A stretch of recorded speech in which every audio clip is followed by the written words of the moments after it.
Hello and welcome inside a live midweek edition of the Scorers Table. My name is Brian Haenchen, joined by Danny Riego. Thank you guys for staying up and chit-chatting with us. A lot to get to. Again, Danny, just a banger of a week so far, and we still have sneakers for Santa to go. We're going to talk to North Central coach Fakara Hawkins, as well as Norwell seniors Vanessa, Rosswurm, Addison, Norris. Norwell coming off a massive win last night over Homestead. Danny, I think the best place to begin is at Lawrence North Central, which is where our first guest coaches at North Central. Big win tonight for the Wildcats, 62-57, a game that came down to the wire after the Wildcats led, I think, by 18 at one point there in the third quarter. Credit to North Central for battling back.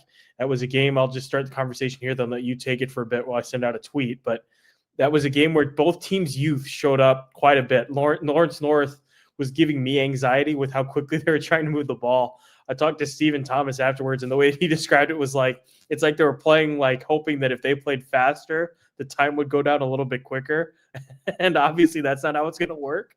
And then on the North Central side, I think just a little bit of panic, I think is fair to say, with some of the rush shots that they took. But overall, learned a decent amount about both sides. I think Lawrence North is further along than maybe I would have expected, but they've been grinding, and you can tell like already the positive momentum they're building. And then North Central as well, you can tell that the pieces are there. They're an athletic group, and they were able to do some different things to Lawrence North with the pressure they were able to apply.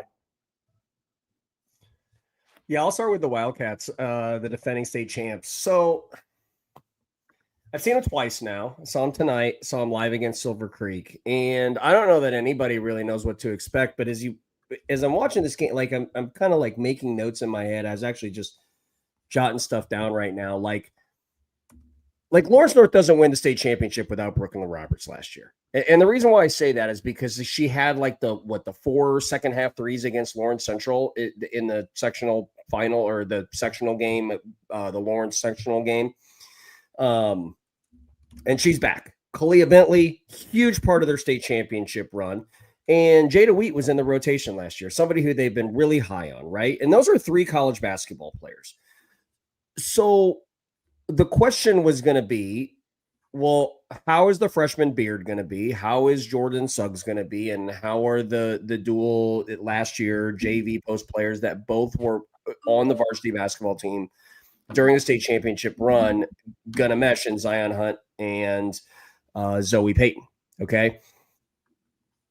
And I got to tell you, like, I think there's a lot to like about Lawrence North. I don't know that I'm ready to say that they're going to beat Lawrence Central or beat Pike or be able to compete at the city level, you know, even against teams like Ben Davis and so on and so forth. But dude, Jordan Suggs, like I talked about her in the last time, like, dude, she's going to be a star. Like that kid's going to be an absolute star, because she already is. Like she's like 4 games into her season, and that's the person who seems to be getting she's looking calmer, she's looking stronger, she's looking more comfortable in varsity basketball. And I think there's a lot of people who probably haven't seen her play a lot of basketball, but in that whole, like, you know, vomited intro that I just had, like I mean, they've got like 6 or 7 college basketball players all playing for them right now. And so the thought that they're not going to be a good basketball team come January, come February, come sectional time, just put the tape on. They're speaking of Suggs, I mean, she had a big 3. I think I tweeted out. I'll check my timeline, but she had some massive shots tonight, made some big plays. When offense was a bit stop and start for everybody, as it is with a lot of young teams, but Suggs had a huge 3-pointer there that got LN's lead up to 44-26 midway through the third. She was up to 16 points. She finished the game, Danny, with a lot of points. As I try to find that tweet, which I swear to gosh I just had, literally walked in the door, hit the button to go live. 16 there for Jordan Suggs, 14 for Clea Bentley. But like you said, I mean, Suggs, you can tell like she's got it.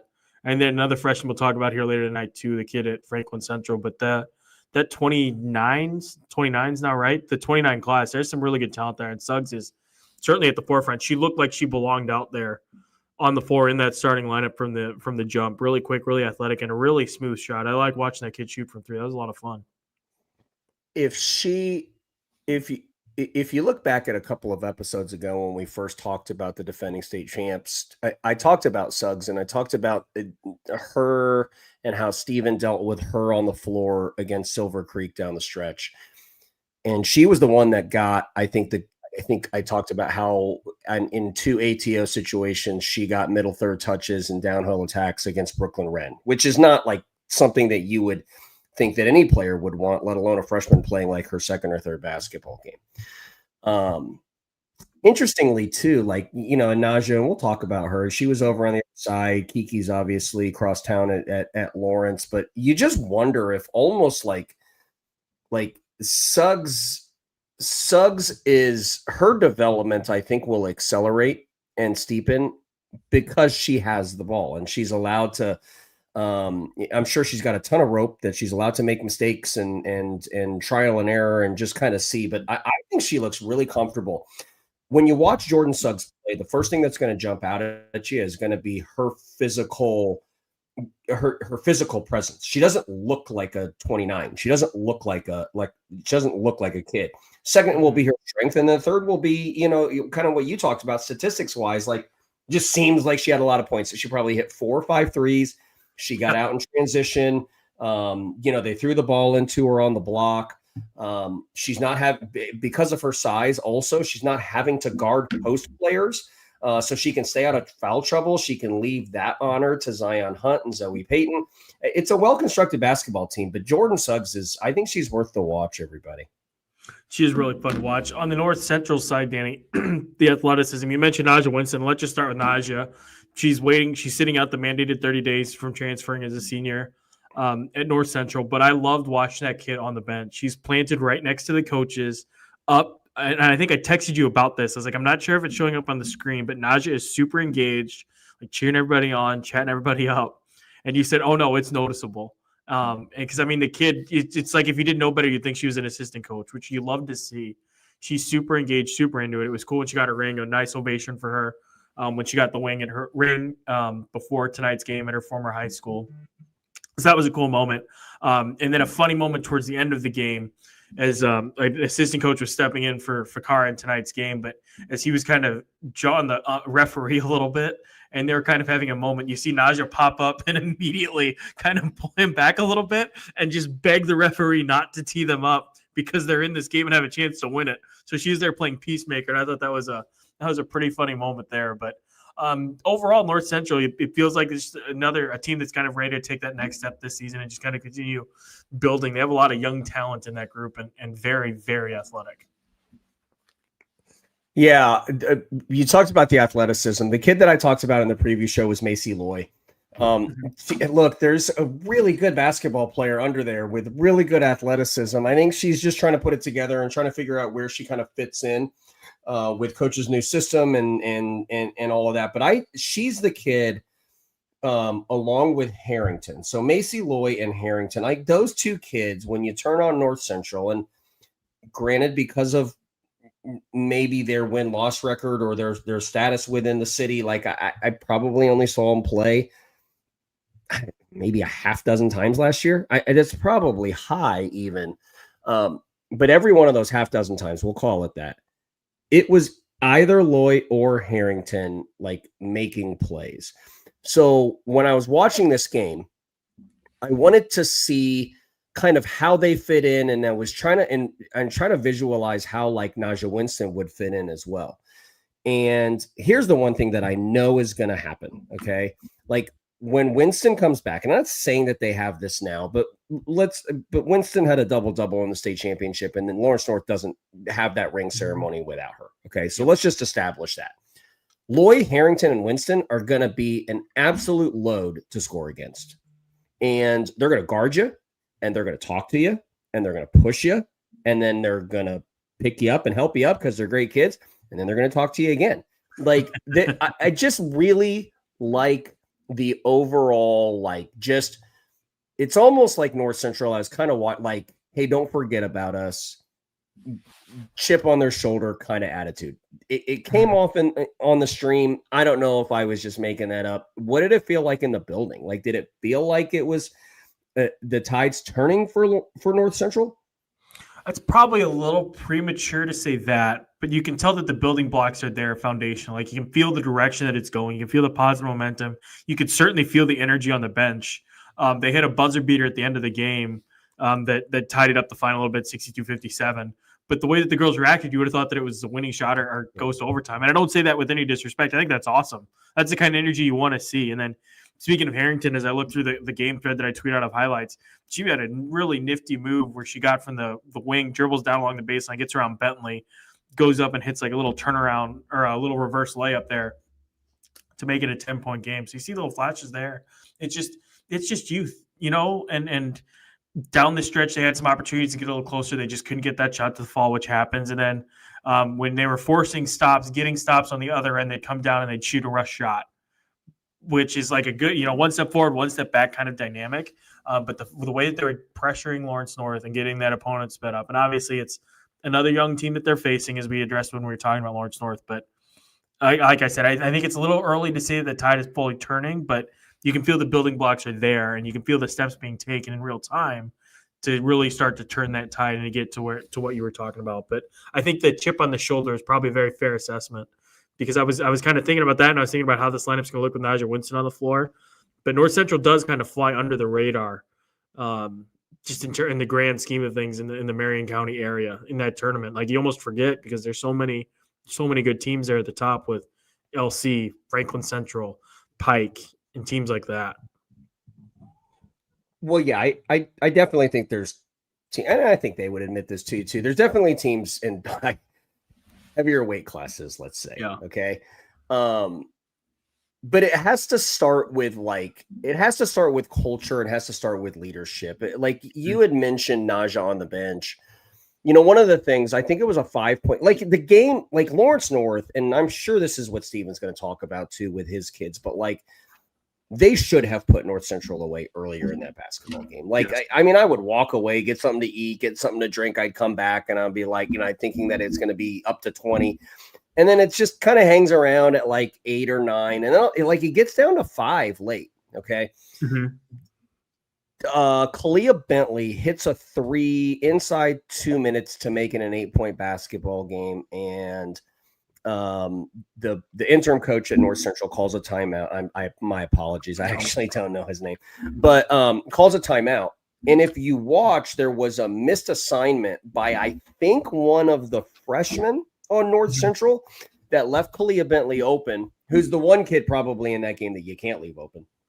And when she was walking to the bench, Naja Winston met her at the volleyball line, put her arm around her, and obviously was coaching her, consoling her, talking to her, being a good teammate, being a good friend. Like those are the kinds of leadership things that you talked about, building blocks. Like those are huge building blocks that you can lay a very strong foundation for if they do in fact get this thing turned around and start winning, enough games where we think they might win multiple games in a sectional week, for example. It feels like a matter of when and not if with North Central, just with some of the young pieces they have, and with Lawrence North too. I'm really curious to see LN specifically, how they develop. And then too, Stephen brought this up when we were just chatting. I mean, the future is insanely bright for Lawrence North, because it's like these kids are getting the trial by fire now. Imagine what Suggs going to be like in a couple years. Imagine what she's going to be like at this, when we're talking going into sectional. And the same thing with North Central. Just imagine what they're going to look like when they have Naja Winston there to anchor it, a kid who won a state championship last year, and just how invaluable that experience is underneath a head coach who has a lot of good winning experience herself at the college level. Like it's two programs with a lot of upside, which is really exciting when you take things into consideration. I mean, LN graduates just the one senior, Kalia Bentley, from next year. North Central's got a couple more, but still a lot of pieces coming back, a lot of things to look forward to. So that's Lawrence North, North Central. We're hoping to be joined here by Fakar Hawkins before long. Danny, why don't you pick another game for us to chat about? We wait for Fakara. I saw a lot of games, Hank. Listen, man, wherever you want to go, I'm totally fine. We should at least mention Hamilton Heights Lapel. Lania Wills with another near 40-point piece. She comes in. She's now the school's all-time leading scorer, surpassing the all-time record set on the boys' side. For those who keep track of that stuff, I mean, Lania's quest for 2,000 points is inevitable. Lapel squeaks out a tight win over Hamilton Heights. I think it was a 7-point game. I'll get your one thought, Danny, after screening that one.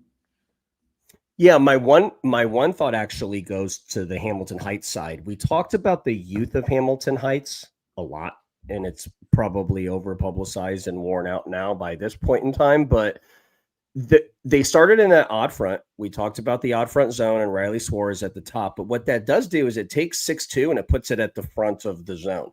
So now you're taking your best rebounder, your best post defender, and inevitably your best interior presence to guard somebody like Lania Wills, and it takes her and puts her 20 feet away from the basket. They missed a couple of early drops and early rotations, and I'm not sure how far they want that middle zone defender dropping. But the youth and inexperience also can talk about their experience together. Like Aaron moved to an even front in the second half when Lania Wills and Lapel really hurt them in the first half. They moved to a 2-3 zone, solidify their front line. Lania Wills has to find a different way to score. But Lapel was literally just throwing the ball like over the top of the Hamilton Heights zone where Lania Wills would jump 100 feet in the air, grab it out, and then make a layup. So I think both basketball teams, I think the storylines are what they are, and I don't think they're going to change, but it is kind of fun to see the adjustments and kind of what we said, because the Hamilton Heights isn't going to be young forever, and Lania Wills isn't going to be the only person in the Lapel offense forever. Like it is, they have to progress if they want to get postseason runs put together. But just an interesting thought that I had on Hamilton Heights. There was a closer game than I think Lapel probably wanted it to be. Mm-hmm. A game that I was at last night while Danny was screening that one and like 5,000 others, little over exaggeration. It was only like 100, whatever. Franklin Central 66, New Palestine 30. Danny, I've never seen a 19-0 run, and I've certainly never seen what became, I think, a 29-2 run at one point by Franklin Central. It was New Pal scored the first 8, and it was a slog, and it was really good defense on their part, forcing a lot of turnovers, capitalizing on those turnovers. Franklin Central looked bad. I think those were Peyton Duvall's exact words as well. Just her assessment was we looked really bad at the beginning. And then just I remember Ashley Baker, I think, got a little frustrated with the foul call, slaps the floor, pops up, keeps going. I think she hits a shot out of that timeout, and it was off to the races. 19 straight points. They allowed a 2-pointer, which is, I'm sure a bit disappointing for them, because then they just continued pouring it on. 29-2. I think it got to 30-4 at one point, the run. Just an incredible show of strength by Franklin Central en route to a 66-30 win. Journey Washington, the freshman, I think I texted you about her. She is phenomenal and a blast to watch. Some of the moves that kid made getting in the basket were unbelievable.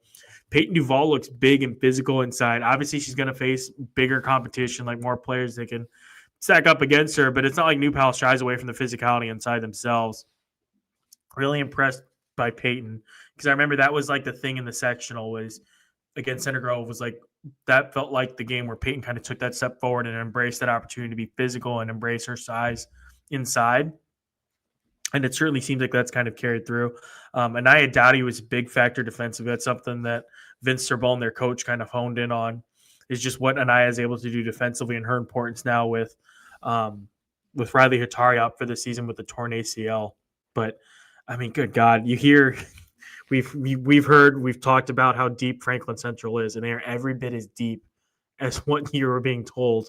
And when they are on, I mean, my God, they're borderline unstoppable, because they're prolific offensively.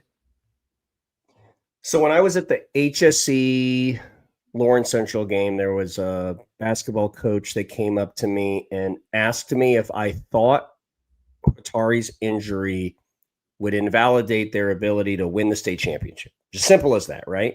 And the person that I was standing with talking to immediately jumps in and was like, absolutely, they've got no chance, right? But the coach that was first asking the question, the root to the reason why they said it was because they think so highly of Journey Washington. They immediately launch into like, yeah, but Journey Washington provides them just maybe a little bit more size and strength and so on and so forth. By the way, I do agree with both sides. I agree that Atari probably does change their trajectory as to where they are. But the thought that they're devoid of talent just isn't true. But the reason why I tell everybody that story, Hank, is because you text me about it. I saw Journey Washington play at Center Grove in the opener. Mm-hmm. And I mean, look, I knew she was good. I mean, I'd seen her and known about her for a few years. Okay. She didn't do anything that was super outstanding. You could tell, like, she moved well. She got a basket, got a couple of rebounds. But then to get a text from you, who's actually covering the game, to see that she's kind of starting to have these little breakout moments, maybe the coach has said, hey, maybe they're just going to be a little bit different without Hotari with Journey Washington. Maybe that will age very well. Who knows? She was making some really slick moves to the basket. And again, it's important to contextualize these things. They're playing New Palestine, which is a really good team. I think I like New Pal and I like what they have over there, but that isn't Lawrence Central. That isn't Pike. That isn't some of the teams that they're going to face in County here in a couple of weeks. It's not who they're going to. That's not Center Grove. It's not Grayson Gilliard on the other side, which you're going to have to face in the sectional. But still, the talent is there. The pieces are there for that kid, and it's a lot of fun. And I feel bad for Vince because I remember my first year here. I think the second or third game that I covered was when Rhea Kinser went down with, I think it was a foot injury against Lawrence Central. And when that happened, the season went kaput. And it was just because they were so reliant on her, a young Lily Graves, and then a third piece. They just had three pieces. They were not deep. They had nothing. The opposite is true this year. I mean, it's plug and play, plug and go. They're rolling really deep. Last night you had 4 girls scoring double figures. Ashley Baker led the way with 15. Then you had Duvall with 13, Carly Holmes 12, Anaya Dowdy 10. Then you had Briley Layton chip in 7. The freshman Washington had 6. So, I mean, just like that scoring depth on its own. And then they can rebound. They ran some double post last night, too, with Aubrey Irwin going in with Duvall, which is a unique look and another luxury they have. So, Vince has so many different pieces that he can play around with and experiment with and, just like see what lineups work and what doesn't. That they're going to be a fascinating team to watch and see how they evolve over the next couple weeks. Was Baker's 15 5 threes? 3 threes. Okay. 3 threes and a couple free throws. Watching her play reminds me so much of the way Warsaw uses Zartman. Mm-hmm. Let me see if I can add some further definition to that. Like on free throws against Center Grove, they're running free throw breaks where they would get the ball out of the net as quickly as they could. They'd throw the outlet pass. They'd look to pitch it. Who Baker is running up the sideline. A lot of people do it. And Baker would get threes just off of, not being able to get matched up in transition or jogging back or being worried about securing the defensive rebound or trying to crash the offensive glass on a free throw, whatever it is. There's a lot of different reasons why that's open. But every Warsaw game that you watch, Zartman gets one of those threes. And it's seemingly every one of Franklin Central's games, Baker gets one of those threes too. And yes, they're running some stuff for him like double staggers and floppies and all those things that we do for great catch and release shooters. But I do kind of get the sense that that everybody there, whether it's Washington, who we mentioned, whether it's Duvall, who we mentioned, whether it's Baker, who we mentioned, Doty or whoever, like whatever their role is on that basketball team, it's going to have to be they're going to need a little bit more. Like Baker, and the reason why I asked that about Baker scoring 15 and it being all threes. Baker can't be a 3-point shooter, just a 3-point shooter anymore. Like she has to do other things to score the basketball. And just like Duvall has to, and just like Washington has to, so on and so forth. So where I'm going with this is Franklin Central having this injury and having this at the beginning of the season does give them an opportunity to develop these players and expand their roles in different ways. That if there's talent there, then let's wait and see what Vince kind of drums up here on the other side of the new year. Franklin Central's schedule ramps up a little bit. They have Hamilton Southeastern on the road, then Westfield and Brownsburg ahead of County. So there really is not much rest for them. They get right into it. A couple other notable stats before we talk about the New Pal side of things. 14 rebounds for Duvall, so she got the double-double. 5 assists in addition to the 15 points for Ashley Baker. 7 steals for Anaya Dowdy. 7 rebounds for Washington. So pretty well-balanced contributions. 1, 2, 3, 4, 5, 6, 7 girls. It looks like 7 or 8 girls all dished out assists. On the other side of things, New Palestine, I was curious to see, like, that was the first big test of the year for them. I wasn't necessarily expecting them to pull the upset, but I was curious to see how they fared. And for the first 5 minutes or so, they looked really good. Defensively, I think Franklin Central maybe had a little bit of a hand in that. They're making a lot of bad decisions with the ball, a lot of turnovers. But nevertheless, New Pal was in their grill, and they were forcing. I think they forced a couple of those turnovers too on their own, just their defensive pressure. But the thing in talking with Craig Moore after the game is he felt like a couple games into the year that the girls finally clicked, that it finally clicked for them. They started to buy into how they want to play this year, and that is with some tempo, with some pace. They kind of get going a little bit faster this year offensively, and it'll be interesting how that develops. They should be able to build some momentum going into that December 6th game against Delta. New Pal should be. That'll be a really good one. That's at home for New Pal. So if you're looking to see Delta and another good, maybe more reasonable measuring stick game for New Pal, certainly schedule and recommend December 6th against them. Sadie Hughbanks, just wanted to shout her out. That kid plays with a particular edge and chip on her shoulder that I really enjoy. She's a feisty one. I know Sadie decently well and have covered her a bit just on the softball side of things, but on the basketball court, doesn't shy away from contact, was trying to get an elbow call last night, had her arms tangled up with whoever was in the post for Franklin Central. Couldn't get the call, but did get a foul called on her a couple times in the process of trying to get that, and she wasn't pleased, but that kid's physical. She's fun to watch. How did Brooklyn Krim look for New Pal? That was the kid when we had mentioned and talked just briefly about New Pal earlier in season 3. She was the one that maybe hit the game-winning and one against Burbuff that got the win. Was she able to stack some good plays and impress you over at New Pal? A little bit, not too much. I'll be honest, it was tough to see much positives individually in the way for New Pal. How quickly that thing devolved, because it wasn't just that, it wasn't as much that New Pal was missing shots. They shot 26%, 11 for 43, but in the midst of that run, it was a lot of Franklin Central turning them over at just an excessive rate, forcing bad passes, not really letting them get comfortable. New Pal finished with 15 turnovers, which feels low because Franklin Central had 18 steals. So something's wrong in the Max Preps box score.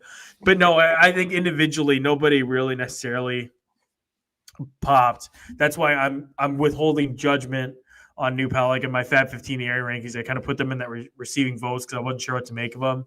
And after watching them last night against Franklin, I doesn't feel fair to draw any more conclusions because I think it's a buzzsaw they ran into. I will be interested to see them against Delta here in a couple weeks, and you go from there to Shelbyville right after that. Another conference opponent, a team that brings back everybody from last year, a team that was competitive within that sectional that also is headlined by Roncalli, of course. So I'm kind of withholding judgment on the Dragons until December when we'll have a chance to see them against more equitable competition, and I think that's fair. But I'm interested to see where they go. Let's see, Danny, where should we go from here? I'm asking myself, not you. It's okay. You watched East Central play last night. We haven't talked about East Central yet this year. I've heard some good things, though, about them from over the summer. Please tell me that you watched the game from this season, though, and not like last year or back in the glory days from 3 or 4 years ago. That's a story that has a funny context to it. I'll tell it a different time. So I screened East Central last year. I've gotten to know Kevin, their coach Kevin Moore, throughout the years, and they had an extraordinary talent by the name of Josie Trable, who would. She was, I think I saw her in like Columbus have like 40, I think in like maybe a regional morning game have like 40 and then, back it up. And I think they tried to play Bedford North Lawrence, I think that night. But last year they ended up winning the sectional, on the strength of Natalie Stenger's performance. So here's this kid who a lot of people she's kind of tossed around as a name that's like, oh, this is one of the 20 best players in the class or one of the 5 best point guards in the class. And I've gotten to be pretty familiar with her game, but I always wanted to contextualize it with just a larger sample size of watching her play. That was one reason why I screened it. The other reason why I screened it is because I'm going to see them play Hammond Central at the Pike event this Saturday. I'm actually not going to start at Sneakers. I'm actually going to start at Pike. That's gonna be I'm going to catch a couple of games there, and I'm going to catch East Central Hammond Central. Hammond Central also won sectionals last year, and they did so with very similar styles. And what I mean by that is they have really good pieces. Like they have Natalie Stenger, and they have like an incoming freshman by the name of Lily Maple, who projects to be one of the better kids in that class. And then you have India Hutchinson and Valencia Miller over here with Hammond Central. So you're going to have, there's 4 projected college basketball players, all due respect to the other kids that are going to play college out of those 4 in that morning game. So I wanted to see it. Okay. And I was texting Kevin a little bit about like some of the metrics and some of the things to look at. Like, dude, Stenger looks like a soccer player playing basketball. Like you cannot, it's almost like watch, and we're going to have Addison Norris on here, right? Like, I think we're going to have Addison Norris on in about 15 minutes. It's almost like watching Addison Norris play. Like, it's just like this kid could go out and get 3 goals and then get 12 points and get 4 steals and then have a corner kick assist. Like, it's just the way they move, and athletically, they are very difficult to keep in front of. Now, Kevin charts different things with East Central. One of the things he charts is misses at the rim. And Natalie Stenger right now leads East Central in misses at the rim. So on one hand, you're like, hey, Natalie, finish. And on the other hand, at least she's getting to the front of the rim. So the big what to watch for East Central is you have the defending state champ who's going to be playing Hammond Central, who's another defending state champ. I'm sorry. Sectional champ, who's going to be playing another defending sectional champ at Pike on Saturday. That's going to be phenomenal. That's going to be great entertainment. I'm really excited to see that one and hear that one unfolds, because like you said, I mean, just so much young talent on display there between Hutchinson and the kid there from East Central. So that'll be a good one. And East Central is one of those teams where it's like they're so, I guess, basically isolated down there by the Cincinnati area that it's kind of easy to lose track of them. But they do. Kevin has some good pieces that he's building up over there. And I remember hearing Keith Hollins, actually, when I saw him over this summer at the Charlie Hughes event at HSE, he mentioned them as one of the teams that was really impressing him in the early going of the summer. So it's going to be fun, as I've said, with many other teams, to see where they go. Didn't he have to scout somebody? Not, I picked them last year, I think in the regional round, and then they ended up losing by 25. And I don't think we ever talked about it again. Yeah, that was Danny's doing. He doesn't like us to talk about his losses. No, I mean, it's fine. I'm bringing it up. I own it. I'll take the L. I think when I was watching it, I think there was probably a level of not being as educated as I would like to have been. Not to say that I didn't think that Kevin and East Central could win that basketball game, because when I watched them in sectionals, like Stenger, she literally just gets wherever she wants. Like there's a sequence at the end of the third quarter where I think she makes a layup, gets a steal, makes a layup, and then has a step back volleyball, like scores 7 points in the final, like 65 seconds of that game. Like she can score in bunches. She's dynamic. Listen, Natalie Stenger, everybody, that kid is really good. Awesome. Danny, let's talk about Norwell Homestead. We got 5 minutes before we told Vanessa and Addison we'd have them on. So let's talk and brag about them here for 5 minutes, and then we'll bring them on. Big win for Norwell last night over Homestead. Norwell takes down the number 1 team in the state, beat Homestead for the first time since 22-13. Addison Norris leads the way with 24 points, 20 points, 7 3-pointers, by the way, on Addison Norris. 20 points on 7 of 8 free throws for Vanessa Rosswurm. Macy Salfrank, 12 points, 7 steals. She had so many freaking steals, according to Sam Frick, who tweeted stats at me. They shot 41% from the field, 67% at the line. For Homestead, Gabby Helsum held to 18 points. She had 6 3-pointers. Maya Epps held to 10 points. Anga Brooks 6, and Mullering 5. I butchered my way through those stats, so I'm just going to throw it to you before I make more of an ass of myself. I am guessing that this game, particularly in the area and to those 2 schools, meant more than Homestead and Pike. The reason why I say that is because there's local familiarity. A lot of these kids are AAU teammates. They're going to like college together. I like Rosswurm, Mullering, and Ankenbrook are all going to IWU. Like there's so much familiarity. There's inherited tradition and rivalry associated with Homestead and Norwell, but most of all, and this I think is the most important point of this, is on the strength of executing the success clause, Norwell or Homestead is done by sectional Saturday. They both cannot be on regional. They both will not be in Marion. One of them is going to be done. And it's either going to be who many think after Saturday's win at Pike, and we'll see how they feel about it now, many teams, their number one team in the state, or it's going to be Norwell, who's been to state for the past 2 seasons. And so the setup of this one, I don't know if it was a trap for Homestead. It trapped me. I forgot about it. Like I totally forgot about it. I lost track of it. I talked to Vic Jacobson at State Volleyball about this game and the potential of going up there and making the trip for it. And then I just forgot about it. Yeah, for sure. But not everybody thought about it, because after it happened, the text started flooding in. Like, oh my God, Norwell will be Homestead. Oh my God, Norwell will be Homestead. And I'm like, I'm watching. And they're like, it's over. No, I was watching it on replay because I didn't know that it happened.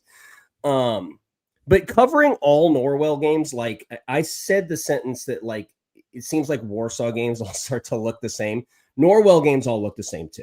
Okay. There was a possession in that game, and I'm reading a note here where it was Homestead 21, Norwell 19.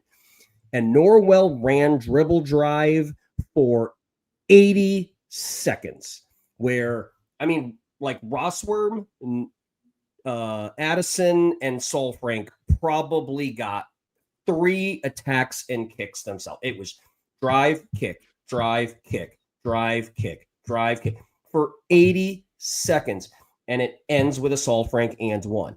Their patience and their comfort level of playing in traffic in that dribble drive, you marvel at. I said this, and you can go back and play all of my Norwell clips over the last 2 seasons. They're all the same.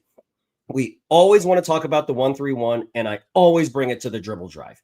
The dribble drive at Norwell, I promise you, is more impressive to my eyes than the 1-3-1.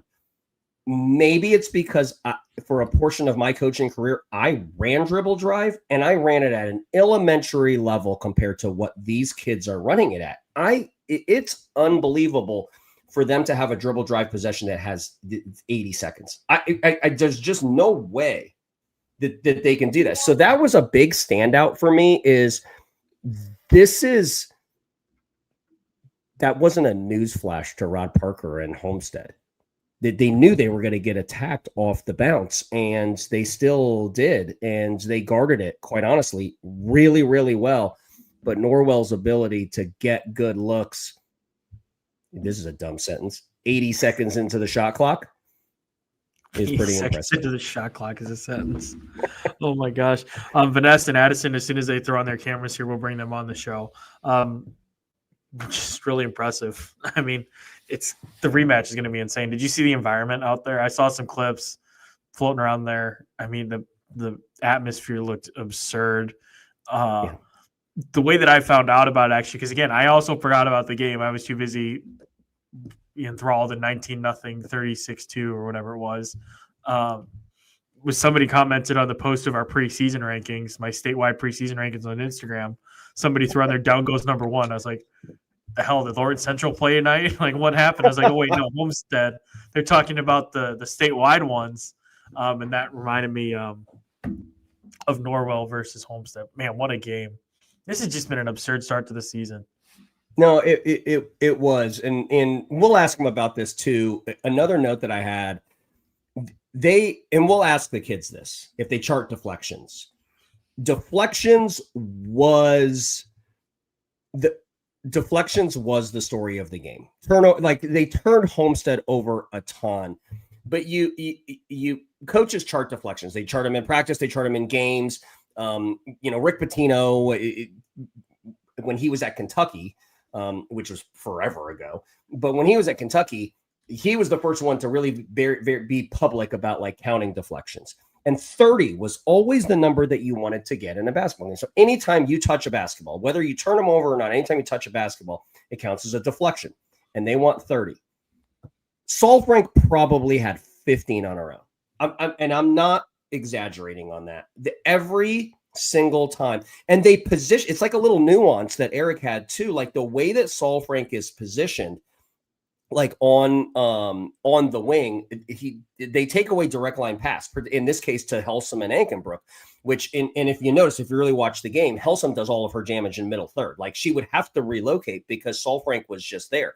But there were two deflections. Like once when it was 28-22, Saul Frank gets a deflection and it possibly affected Ankenbrook's ability to hit a three. She had just drawn a charge 2 possessions prior. She had hit a three.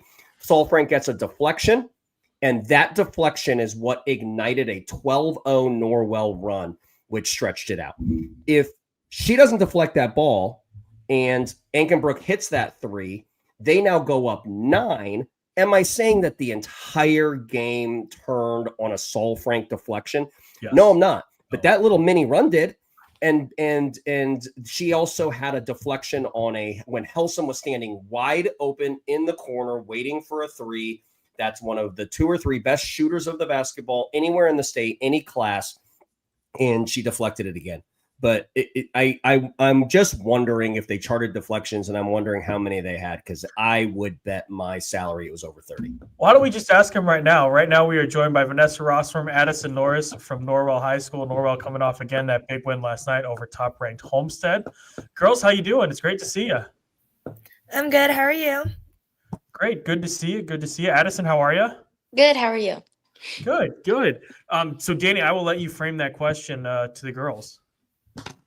So I'm not sure what you heard sitting backstage waiting, but I was talking about how you turned Homestead over a bunch. I don't have the exact numbers. I'm not looking at the box score, but the deflections and the disruption that you had being in passing lanes all night seems to me to be the difference in the game. Very timely deflections. There was one at 28-22 that ignited a 12-0 run. The deflection on when Saul Frank had this one again, when Helsum was open in the corner. Vanessa, you've made a living at deflecting the basketball at the top. Addison, you seem to be everywhere.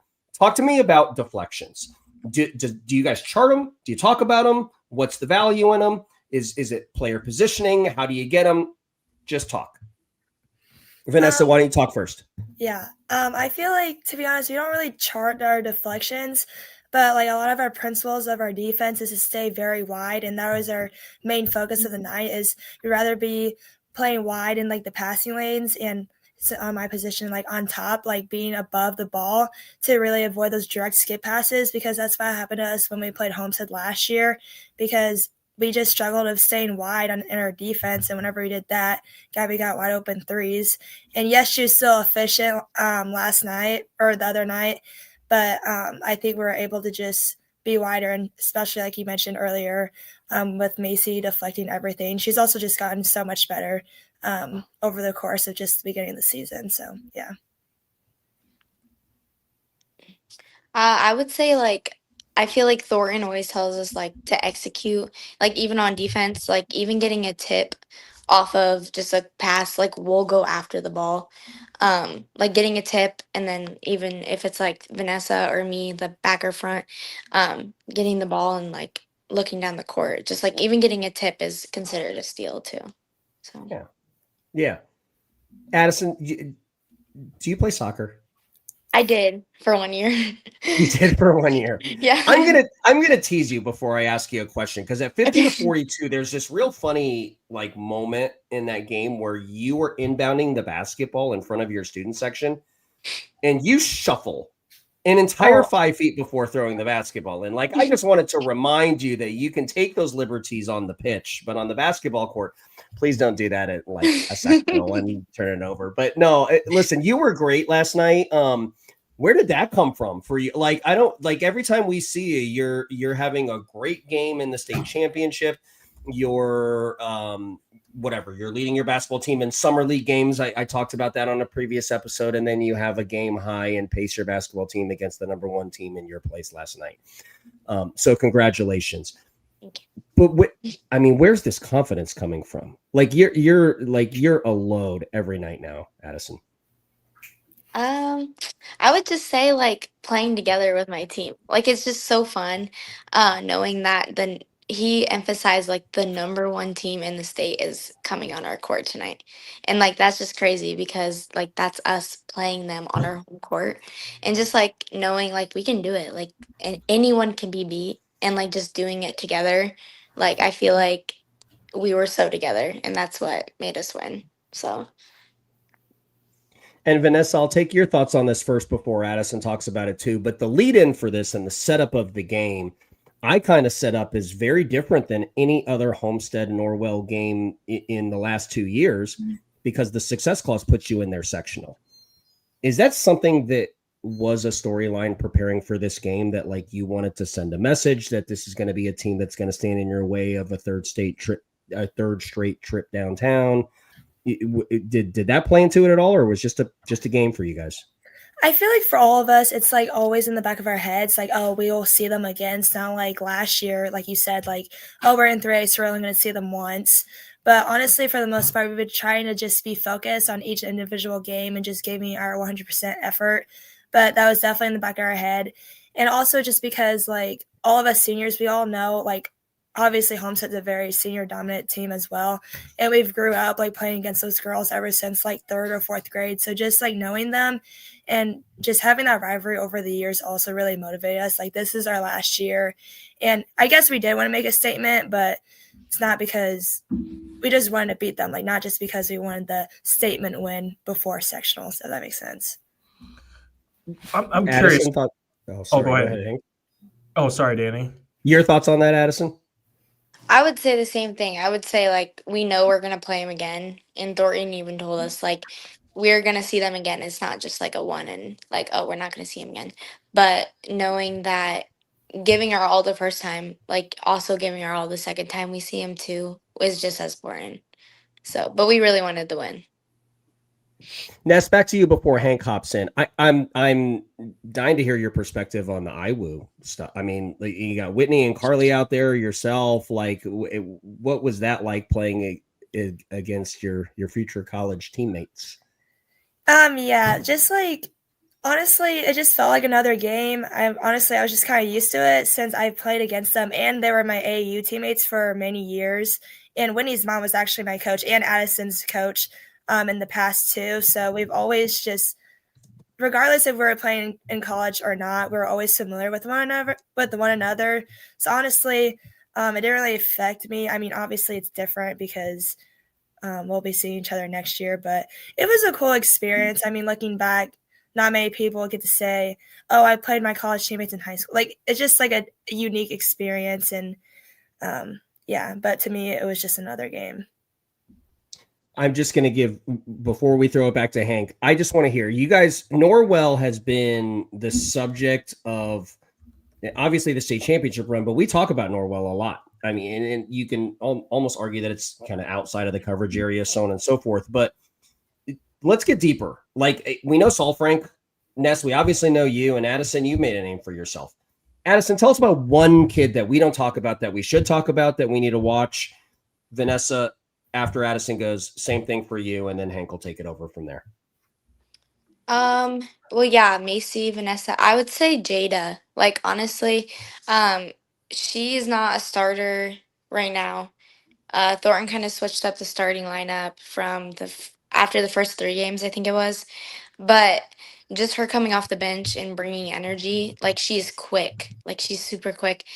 Even though she doesn't score a lot, she'll get tips on defense, rebounds, and like that's a huge part. Like she'll get assists too, and like we wouldn't make the amount of shots Macy and Vanessa get a game off of her steals and rebounds. So yeah, Jada Dale is what I would say. Yeah, I would say Jada Dale, but also Haley Williamson. She's a junior, and honestly, like she comes off the bench as well. But Just her defensive presence is honestly really huge for us. I mean, during the Homestead game, you see her getting multiple blocks, and also like during the course of last year's games and the game this year, like she's the kid that'll take a charge. She's the kid who will always go after the 50-50 balls, and regardless, and she's very like versatile. Like we can put her in like any position, and she'll know how to run a play. Like just those little things, and she's willing to adjust on the fly, and she's willing to just adjust on like any position on the 1-3-1, depending on who she's subbing in for. So, I feel like she's just put in so much work over the years, and this year, she just keeps just going with the flow. And along with Haley, I'd also say Ashley Waldman. She has worked really hard. I mean, obviously, Addison already mentioned how Jada was starting for a couple of games, and now Ashley's starting. But I feel like really turnaround for her this year was during the Warsaw game, when not all of us. It was just a hard game for us, just because it was the beginning of the season.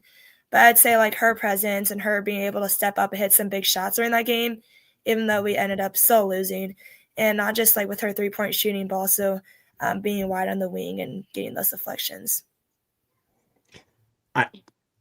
Who's the best team you've played this year? Warsaw, I would say. I would say Warsaw.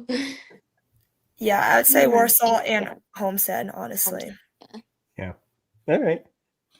I'm not setting you. I'm not setting you up. I'm not setting you up. I swear to God. I just wanted to know what you'd say. Like it is the one thing I know about Norwell. Okay, you guys, you're gonna play everybody. Like you guys don't duck anybody. There's no smoke. You'll play anybody anywhere. Doesn't matter. And many times you'll beat them. You have the state championship last year to prove it. But Homestead beating Pike and Warsaw with the 4 teams that they have Snyder, Northrop, Norwell, and somebody else that's really good. Their 4 wins are Valpo. Their 4 wins are as good as 4 wins. I just wanted to say, it's comparative scores, like because you beat Warsaw and Warsaw beats. I just wanted to hear what you guys had said. But obviously Warsaw did some things, and they were a lot more effective in attacking your 1-3-1 than maybe Homestead was last night. Addison, can you attribute that to anything? Like saying like it just seemed like Warsaw was more effective against your 1-3-1. I mean, they gave you more problems. They beat you, right? Yeah. So yeah. They gave you more problems guarding them than it was harder to guard Warsaw than it was Homestead. Yeah. Am I accurate there? Yeah, I would say Warsaw, they drove it a lot more than Homestead did. I feel like Homestead, like they were just looking for either Gabby or Whitney in the corners. Like even driving from on top, and Homestead shallow cut, but we knew to pick that off. And so they didn't even attempt to drive it like from the top. Maybe on the baseline, they did drive baseline sometimes, but Warsaw, they drove it, I would say, from anywhere they could. And they got more into the lane, and I feel like that was more effective for them. So that's fascinating. Danny, do you want to ask? Go ahead. No, I'm fascinated because if you watch the game, Norwell last night did a tremendous job in keeping Maya Epps out of the paint and limiting her opportunities. I also talked about how, and Ness corroborated it, about how they are naturally wide on the wings. So they are almost giving middle drive almost at the beginning because they don't want direct line pass to Helsum and they don't want direct line pass to Ankenbrook. If you notice the first 3 threes that Helsum hits all in the first half, she had relocated into middle third where Epps would drive. They would push her out and ice her, and then they were slow on the rotation. That's not what Warsaw does. Warsaw gets Bricker, and if they're going to give the middle lane, she's going to go downhill as fast as she can to the front of the rim, and she's going to get there. So I think that's an interesting thing to kind of watch moving forward as different teams try to attack this Norwell zone, how different teams like to do it. Addison, it was really fascinating to hear you talk about the shallow cuts and things like that. I noticed that too, but I do think that the way that Warsaw attacked it and the way that Homestead attacked it was night and day. mm-hmm. So playing off what Danny said, so you guys obviously, I'm sure you pick up on these things during the game. How much tweaking does Thornton do over the course of a game to the zone, and what adjustments do you guys make to kind of counter some of that stuff? I would say, like, honestly, a lot of it is just, I mean, we do adjust like a lot throughout the game, but honestly, he just kind of trusts us to just like use our gut instincts, and just kind of like he just believes like our logic is like during the game is sometimes just better than sometimes what he tells us to do, and he trusts us like to just make the best decision of where we need to be defensively since we've been in the system for so long. So I feel like the amount of adjustments just varies between like each game, but overall, I feel like he trusts us to make the adjustments that we need to make. Is that new? His trust, like, is that something that's kind of come along as you guys have gotten older, or was it even as underclassmen in there? He's like, all right, kids, figure it out. I trust you. You got this. Honestly, I feel like he's done that more recently towards the end of last season and then this year, just probably because we have a lot of experience and we all have played. And I feel like since we play our 13 so aggressively, I think he just knows that if we just play aggressive and we just play our game, and I think sometimes it's easier for us just to figure out ourselves than him to say something, and he knows that and he's told us that. But yeah, I would say that. Yeah. Addison, for you, I mean, just the atmosphere last night. I mean, it looked incredible. One of the Facebook groups with high school basketball stuff, they were bragging about the atmosphere up there. I mean, what was it like as a player getting to experience that? I always think like having home games, like we have a lot of people that like to come and watch. Like not even that it was Homestead that they came in, it was like our community. Like they travel well, but home games like it's crazy. Like they'll always show up, the student section, they'll always show up, and I think it's just so fun. Like honestly, it's so fun seeing like how many people actually enjoy coming in to watch like high school basketball. And even Thornton told us one time, he's like you guys will not like even think about like this might be like the biggest stage you'll ever play on, like high school basketball, which is like crazy to think about because it's like you're right, like the gym is packed. So Yeah. I mean, and even to his point, like even at the next level, you might be playing at a higher level, but the gyms and the atmosphere and that it's not going to be the same as necessarily as the passion that you get at Norwell high school games. Just pretty wild to think about. mhm. Hall of Fame Classic, is that something that you guys as seniors have thought ahead to, been looking forward to at all, or is that still far enough on the radar that you haven't really had a chance to process what awaits in December? I think that all of us are really looking forward to it. I mean, in general, we just love like tournaments where we can just have a lot of team bonding and spend the night in a hotel, just like the little things like that, since we are all so close to each other. But yeah, I just feel like the Hall of Fame Classic is obviously an honor to be invited to that and to compete in that. But also, like we've talked, like as a team, we've talked, like we're not just there just to be there and have fun. Like we're there to win. And we truly believe that we can win the entire thing. Like Lauren was saying literally, I think today or the day before, or like our last practice, he was like, we're not just going there just to be there, but we're winning it. Like if we're in a tournament, we're going to win it. And this is like the third time in Norwell girls like basketball and in like our history, we've been invited to this tournament. It's just a great honor, and to have a support system we have to be able to participate in it. So You guys that, and then you have the annual pilgrimage over to Noblesville. I feel like 3 years now that you've been at Noblesville, right? yeah. Yeah. So is that another one that you guys kind of look forward to? Just that opportunity to see a Valpo, to see a Snyder, Noblesville. Like just it seems like the 4 teams are always the same, but it's always good competition. Yeah. Yeah, I feel like those 3 teams, Valpo, Snyder, and Noblesville, regardless if it's their like rebuilding year or if they're a really good year, it's always really good competition in general. And it's always good for us to be tested. And obviously that's getting closer to the state tournament, which further prepares us for February. That's the 131 coaches clinic, by the way. Like that's like it's when Candy was there, it was they all just run 131 at each other. It's crazy. Yeah. Do teams try to 131 you guys very often? Like, have there been games where it's like, oh, we're looking in a mirror at ourselves? I feel like no. Like it's always either man or a 2-3, or maybe they'll run like a 1-3-1 like closer together though. But it's not like our 1-3-1 where we're just like out wide. Yeah. I mean, Yeah. I would say Warsaw, they at least recently, a little bit this year and a little bit last year, they try to run a 1-3-1 and we played against it, but they don't run the exact way we do. I mean, obviously nobody will run it the exact same we do because every team is different, but they tried to, and it's pretty similar to us. But I would say probably Noblesville is probably the team that was the most similar to us, just because honestly we got the 1-3-1 from Noblesville, and that's how Thorin kind of established his defense in general. And just the way that they like guarded things, like you can just tell like it's just the same principles. So I'd say Noblesville and Warsaw are the top two teams who run it similar to us.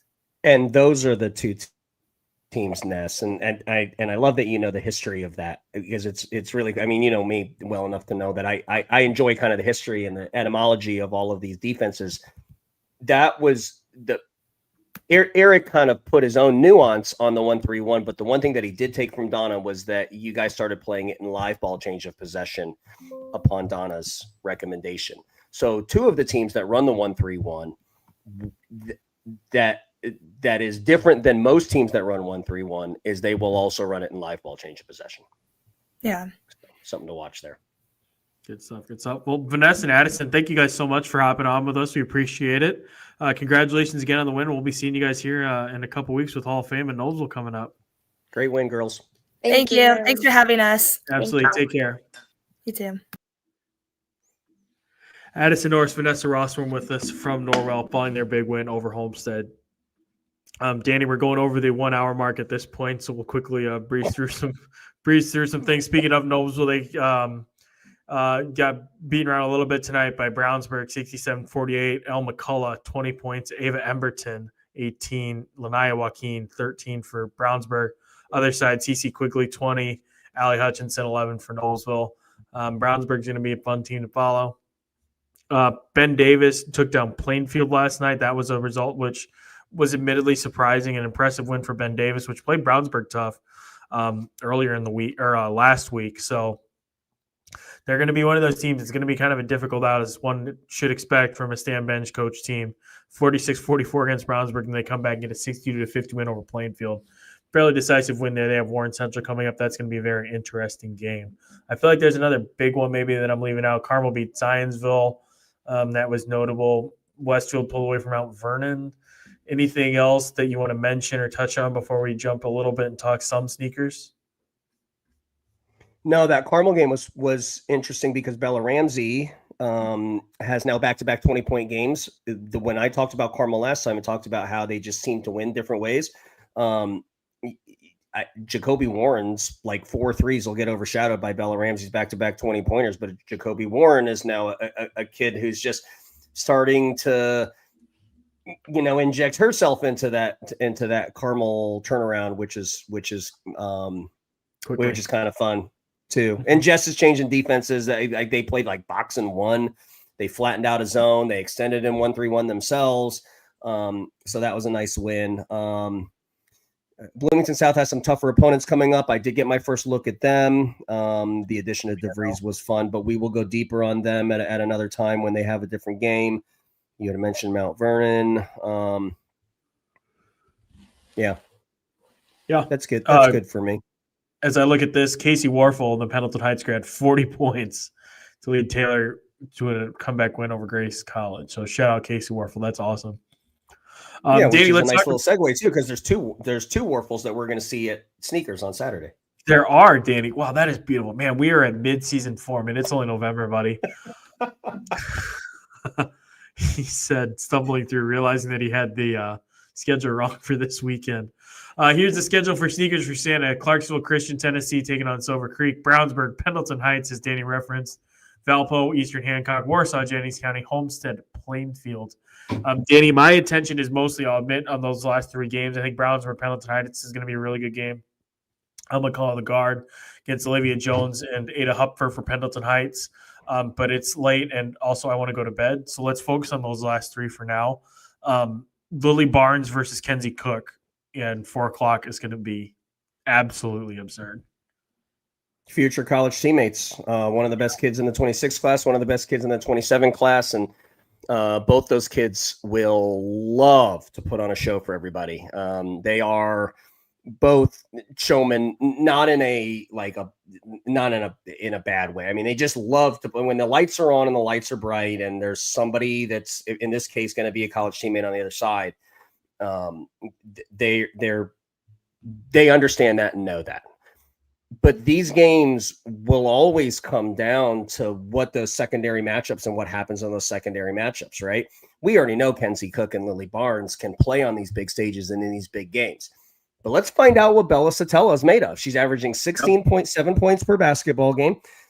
She's been the secondary scorer for Eastern Hancock. She's the kid very much like Bella Ramsey, who always seems to be loose on the open floor. She's a standout in track. I promise you, she's probably the fastest kid baseline to baseline, maybe in this entire event. And then we have, kids like, Cadence Clark on the other side. Who is going to be kind of that secondary scorer for each of these basketball teams if it is in fact Lily Barnes and Kenzie Cook kind of canceling each other out? Then can Satella, can she carry them? We have seen, kids like Cadence Clark and other kids at Valpo. We've like Delilah Kincaid, like we've seen those kids do it. I don't know that we've seen Satella do it yet. And that's not a shot at Satella. She just maybe hasn't had the opportunity to do it yet. But this is going to be really good training, because if the Triton Central game the other night is any indication, Kenzie Cook is going to have a face guard and she's going to have a defender in her face for the rest of the year. When she's getting on the bus, somebody's still going to be face guarding her. And so they are going to have somebody like Satella step up. So that the big what to watch, of course, the marquee is going to say Lily Barnes versus Kenzie Cook. But I am super interested in what Satella can do in that game. So and Judd is the other one too. Like Kirsten Judd. Yeah. Kirsten Judd. A lot of sneaky good talent there in that or not sneaky good, just a lot of good talent. Like you said, it's going to come down to the depth. So what would be great is that Lily Barnes goes for 20, 30 points. Kenzie Cook does the same, and then you just see who can match or who can build on their teammates' 30 points. It kind of feels like the type of game it is. The next one there, Warsaw versus Jennings County. Have Warsaw and all their firepower, as you mentioned earlier, show against Molly Ernstis at Jennings County. And then they have the sophomore, too, who's coming up, right, Danny? The sophomore coming County. Up at Jennings County. I'm going to pull up the stats because I'm pulling this on memory. But let's start with that one. It's going to be interesting. This will be the first time both of us have seen Jennings County this season. It's going to be interesting to see. Obviously, Molly spent the offseason just trying to sharpen that three-point shot. I'm really excited to see how that part of her game has developed. And then I'm curious to see how the depth around her is coming along, because, it's obviously her team. They're going to go as far as she's able to take them. But in a matchup like this against the Warsaw, which has all the firepower in the world, you're going to need the secondary scoring. So not dissimilar from the first game where it's 2 1-on-1 stars. Now it's like 1 star against a cavalcade of stars. So who's going to step up to help out the one? Yeah, so Warsaw has and I think this is a tip of the cap to Brooke Winchester, have just in people's minds maybe not been on the same plane as a Lawrence Central or a Pike or a Homestead. But again, the best 4-game resume right now belongs to Warsaw. Mm-hmm. Very similarly to the 4 o'clock block, the 6 o'clock block has a headline. And that is, I think it has 2 of the 3 best shooters in the state playing each other from the 3-point line. Brooke Zartman for Warsaw, Molly Ernstis from Jennings County.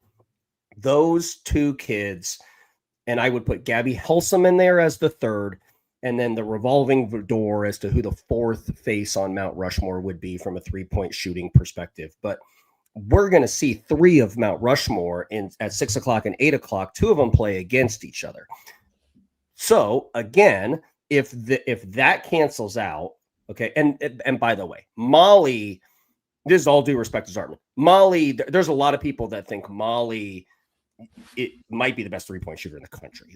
And that sounds so crazy to say, but like what she has done, like on a national scale, and what Zartman and Helsum have done on a national scale, that's what separates these kids. So now, as a 26 in her final year, I don't think it's out of the realm of possibility that Molly's going to try to get out. She's going to try to get up 11 or 12 attempts. Like she just is. She just needs no time to do it. But this is going to be everybody's opportunity locally to see why Warsaw is so good this year. And I do think that it is the progression and the trajectory that Jocelyn Bricker is on and how they use Zartman and some of the things that they've changed on the offensive side. But at the risk of redundancy, I will say it again. The production that Reagan Huss has provided Warsaw is absolutely paramount to their success this season. And it's going to be everybody's opportunity to try to see who this Reagan Huss kid that I'm talking about. She's the kid that transferred from Northridge and now is a Warsaw and is averaging double figures and seems to be their second or third leading scorer every single basketball game. She's going to be able to get to do it at the sneakers in front of a lot of interesting eyeballs. Etta Young, by the way, was the name that I could not remember. She's a junior now from Jennings County. I remember you telling me about Etta Young last year. Yep. Yeah, the phenomenal talent. If you want to vamp on Etta here for a second. And she was good for about 11.7 rebounds, 3 assists last season. Phenomenally talented player, one of those young rising stars. Yeah, and Homestead will be there live scouting Warsaw. Warsaw will be there live scouting Homestead. So from that standpoint, that would be an interesting one too. That is a good one. Sorry, I apologize for the random awkward pause there as I try to organize all my windows. Homestead versus Plainfield. Both teams coming off losses, but they do have a get-right game in between there. Plainfield is hosting Perry Meridian on Friday before they play Homestead. Homestead is traveling to Fort Wayne Concordia the night before they play Plainfield. So, again, both have get-right games there. Both in not desperate need of a win, but certainly want an opportunity to wash the flavor of a bad lopsided loss out of their mouths. And what better way to do it than against another one of the top teams in the state? I mean, this is the one where the star power and the depth of the star power feels like maybe on both sides matches up reasonably well, relatively well. What do you make of it? So what we haven't seen from Homestead yet is we haven't seen them win a basketball game the way that we saw them win 21 basketball games last year, which is Gabby Helsum and Whitney Ankenbrook from the three-point line and then closing in middle third with Maya Epps. Maya Epps, it wasn't because she was ineffective against Pike. I get at this point in time, I suppose we could just text up there and get the answer, but an undisclosed injury. She seemed fine in the Norwell game, but her sitting out the fourth quarter of the Pike game didn't allow us to see kind of that fourth quarter close that she's accustomed to. And Norwell obviously really keyed on her and making things very difficult for her in the Norwell game. So yeah, it's a bounce back game for Homestead also in the sense that I think this is them going to be not necessarily as worried about Plainfield as much as they are worried about Homestead. There has also been with Homestead, and this is, I think, something to watch. It's been well publicized that Delaney Knoll hasn't played yet. We all know how good Delaney Knoll is, and she's going to be super effective when she gets back, when she's fully healthy, and she will return. But Lee Bell has been really good for them. And Susie Perigo is playing big-time minutes, and Kendall McLaughlin isn't getting him as many minutes, and so now she's coming in and just absolutely just trying to get as many good plays that she can make in a 3-minute stretch, whereas last year might have been like a 5-minute stretch. But how Homestead continues to rotate through this stable of talent that they have, like something's got to get. It's kind of like the Pike story, right? These teams that we've said were so good was largely an opinion gathered on their depth, made to affect kind of a long season. But you can only play 5 of them at a time. And I don't know that Rod even knows who's winning these position battles right now. I'll say this right now. If I'm Homestead, I'm going to trust Aggie Bell. Like, she plays really well on the defensive side. She's not making mistakes. Like, she was putting such care in little things like ball reversals against the 1-3-1. Watch her. She ball fakes before she does it because she knows that if she doesn't ball fake, that Rosswurm or Saul Frank or Norris, Norris plays the baseline, but Saul Frank, Dale, or Rosswurm are going to deflect the basketball. So such care in just reversing the basketball. So she's getting more comfortable as it goes. And when you have the opportunity to play another deep basketball team, Aggie Bell or Susie Perigo or Kendall McLaughlin could find themselves in a very primary matchup that could affect the outcome of that 8 o'clock game. So that's me from a Homestead perspective.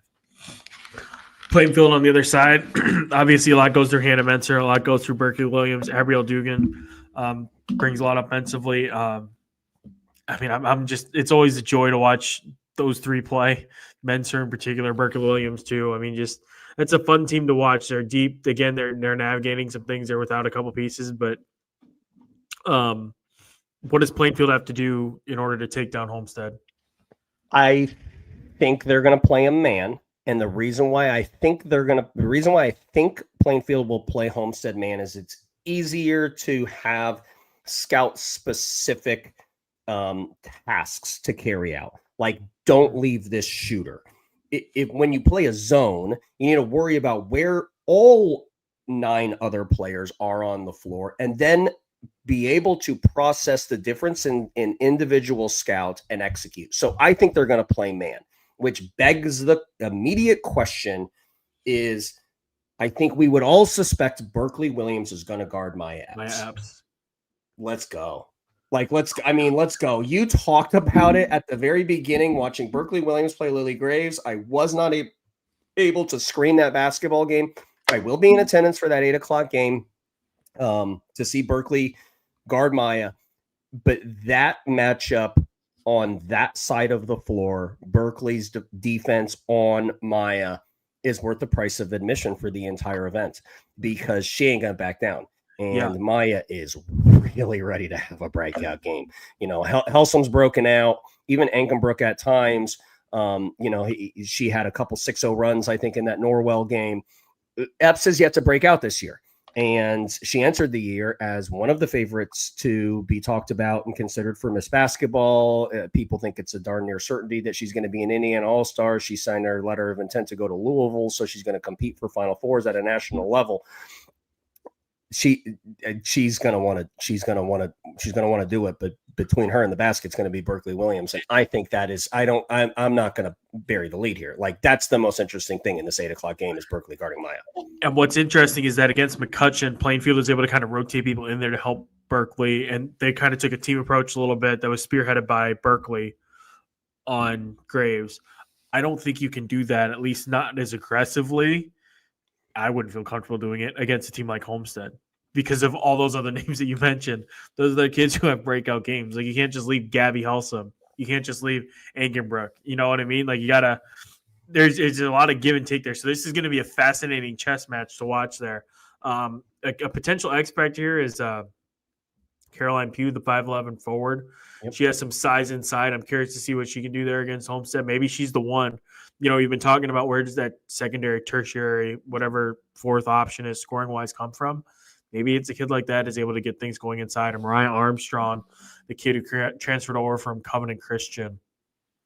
Maybe it's one of those kids, one of those that you don't expect is the one that pops up and is able to tilt a heavyweight bout like this where it feels like the teams are pretty evenly matched here between Homestead and Plainfield. And honest to God, Danny, this could be round 1 of 2. We could see these again back in Indianapolis in February, which would be a lot of fun. That's right. And Dugan had the game high against Brownsburg, I believe, too. And I'm not sure that you mentioned her. I think you probably did. But and I think, am I saying her name, Abrielle Dugan, Abrielle right? Dugan. Yeah, Abrielle Dugan. And you had mentioned you gave some context too to say that she wasn't even supposed to play in that Brownsburg game, right? And had like a game high 18. So she wouldn't expect to be ready for the season. Yeah. So naturally she's going to be healthier. They're all going to have really big assignments. What they do with Menser, I think will be interesting too. So like somebody's got to guard Helsum. I think the way that the Homestead season has played out to date, I don't think you can afford to leave Gabby Helsum, like, at all. Do you put Berkeley Williams on Helsum, and do you put Menser on Epps just with Menser's length and see if that can disrupt her a little bit, or do you keep Menser on Helsum because of that length? Like, how do you approach that? Well, we're gonna find out how wrong I am once I say this, because Kurt's really smart and he's gonna do what's best for his basketball team. But when you eliminate help from consideration for your defensive responsibilities, you don't generally waste your best defender on that. Because let's say that Berkeley's going to guard Gabby, you're blind to everything else that's happening on the floor. You're blind to where Epps is. You're blind to where Perigo is. You're blind to the catch. You're blind to post. You're blind to everything. And while Berkeley seems like the perfect person to do that, it also seems like Berkeley is set up to be the person that can best keep Maya Epps out of the paint. Mm-hmm. I would not be surprised to see Hannah Menser follow around Gabby Helsum in a full face guard. Not to say that Hannah Menser isn't as good of a defender as Berkeley Williams, but I think they ask more of Hannah Menser on the offensive side. And sometimes coaches like to sometimes not put too much on a star player's plate in giving her an assignment like that. But there's always these little matchups where you're like, oh, how's this going to play out? I didn't know they were going to match up like that. A good example in the Homestead Pike game was Gabby Helsum guarding Marley Jeffers. Like, just kind of an interesting thing. Like, if Menser does in fact draw the Helsum assignment, well, that is also worth the price of admission. Like, that's going to be a fascinating thing too. But I do think that I do think that Plainfield's going to play a man, because I think they trust the IQ of their team, the athleticism of their team, the execution of their team to be able to run scout specific man without having to worry about losing somebody when they cross over from one zone into another. That's where Gabby got a lot of space in the Norwell game. I had mentioned it now for the third time here. She would have to relocate herself from wing to middle third, and she got those top of the key threes. So I would expect Berkeley on Epps. I would expect Menser on Helsum, and we'll see how they match up from there. It's going to be a great day of basketball. And real quickly too, I meant to mention this, or should have mentioned this on Saturday, but that Pike Homestead game was closer than that final score indicated. That thing was tied after 3 quarters. It was a dead heat going into the fourth, and Homestead managed to pull away. So reserve judgment. Just wanted to throw some important context on there. It's after the fact. It's revisionist history, I guess, on my part for what we said on the show, but should have mentioned that before. Pike played them pretty tight there for 4 quarters. But Saturday is going to be a great day of basketball. I'm off until then. Danny will be at the games on Saturday. We'll be back together probably on Sunday, I would assume, with our next live show to recap Sneakers with Santa. Anything else, Danny, that you want to touch on before we get on out of here? Yeah, if you do go to that first game at Sneakers for Santa, by the way, the Clarksville Christian Tennessee team has a kid by the name of Lauren Hassel on the team. Mm-hmm. We had celebrated that Lola Lampley was one of the 10 finalists for the Naismith Award, which is the National High School Player of the Year in girls basketball. Also on that list is Lauren Hassel. And like, she's down to like UConn and Duke, and like, she is the real deal. And her going against Brooklyn Wren, who is also a 6'2", 6'3" kid that can score at 3 different levels and protect the rim. Wren probably a little bit better from the 3-point line. Hassel maybe a little bit better from around the rim. She's kind of known as being a finisher around the basket with both hands. But Hassel versus Wren, that's 9 stars that we're going to be watching right there. Like, I mean, Lauren Hassel is one of the 5. I mean, there's probably only 15 or 16 5-star athletes in the 26 class nationally, and one of them is going to be at Brownsburg playing against Brooklyn Wren, which is going to be super fun. That'll be fantastic. So we have that going on. You're also going to have Lawrence Central Snyder going on that Saturday. Just so much going on with the event that Keith Holland is putting on there. Pike, Sneakers for Santa, Josh Sable's event over there at Brownsburg. Going to be a heck of a day of basketball, not to mention the couple of days of games we'll have in between there. We thank you all so much for watching. I'm amazed, Danny, that the viewer count actually went up as the episode progressed. We got later into the night and encroached on 90 minutes. So you guys are awesome. You're amazing. And everybody watching on the rewatch, thank you so much. As always, the show rundown, clickable chapters down there at the bottom in the description, so you can skip to the spots where you want. I don't know why I'm saying this. It should have been at the beginning of the episode, because now you've watched the whole thing. It's a waste of your time. But anyway, for future reference, you know that. Thank you all so much for watching. Thank you to Addison, Norris, Vanessa, Rosswurm for joining us. Danny and I will be back with you guys on Sunday. Well, thank you so much for watching. We'll talk to you again soon.